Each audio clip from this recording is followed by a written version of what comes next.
everyone, Mario here. So, my dog ripped up my ring light. Yes, this dog.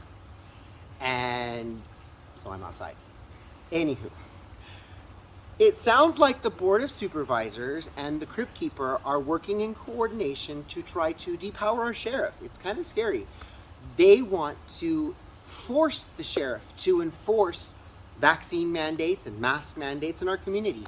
And yesterday at the Board of Supervisors meeting, one of the things that stuck out to us was that they circled the Antelope Valley, saying that this area is seeing a very low vaccination rate, and we need to be very concerned about them. Well, guess what? This area already passed a bill protecting us from that. So you're going to have to sue us to enforce your vaccine mandates. And that's what it's going to take, is small pockets of resistance all over the country. We are seeing more of these laws come down the pipeline, hidden, tucked away.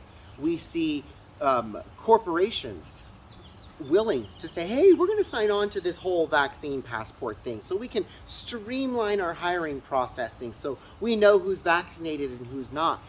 But on the flip side, you have businesses, Heidier. You have businesses who are trying to find employees, and some of these employees are going, I'm not going to get vaccinated. I'm just not. And then you have on the flip side, you have the other employees who are going, well, I'm not going to work if you don't require vaccines. So you're starting to see this schism in our society. Tim Pool was talking about this abortion rights, where conservatives believe that Roe versus Wade is going to be overturned, and liberals are going to flee to liberal states, where conservatives are already fleeing to conservative states. So we're going to see this polarization more and more.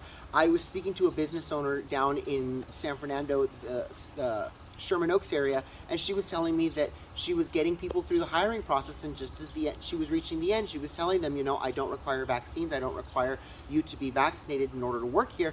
And the people were saying, I don't want to work around those people. I just don't. And that's scary. That's terrifying, that you have people willing to say, no, I want to willingly and openly discriminate against these people because they don't have a star on their belly. And if you don't understand the star belly reference, I encourage you to go watch and read Dr. Seuss's story about the Sneetches, or look it up on YouTube. It's literally, this is what we're seeing, and I've been saying this since the beginning of this whole vaccination and this whole pandemic. We're going to see two societies appear. We're going to see the ones with the stars and the ones without. And when I was in Los Angeles, Las Vegas, everywhere I go, I remind people of that story, because it is a true story. It is coming to pass, and it is dangerous. We have the Crypt Keeper, who's a sociologist, who is not even a scientist. And this is where I get frustrated when I have these conversations online with people regards to gender, science, biology. And I tell them, science disagrees with these people. These people are not scientists, they're sociologists. And they'll say, well, I have a master's in psychology. A psychology degree is not a science degree. It's a sociology type of a degree. It's an arts degree. It's not a science degree that's founded in something rooted in biology or chemistry. And something like a psychologist, they are licensed to prescribe medication because they understand how it interacts with the body and the chemistry.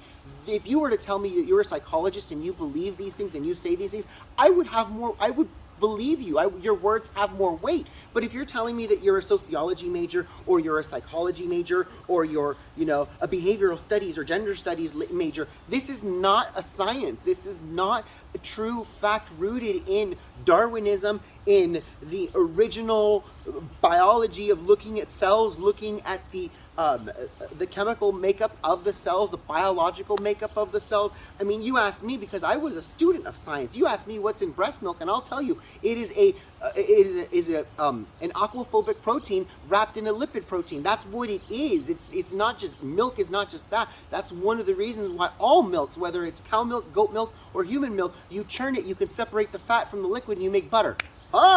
It's science, people. And if you're not rooted in science, you probably shouldn't be leading a group of people that's numbering in the millions and making the health decisions for them. Because as you can see, I'm making health decisions for myself. I've started my garden. I've started my garden early this year. I grew all through winter because I live in sunny California and I can do that. I encourage everybody every single year, start a garden, put something in the ground. You're going to be better for it. And with the food prices going the way they are and the gas prices going the way they are, I don't think they're going to be dropping anytime soon. I love you guys all. I'll talk to you guys soon. Mwah!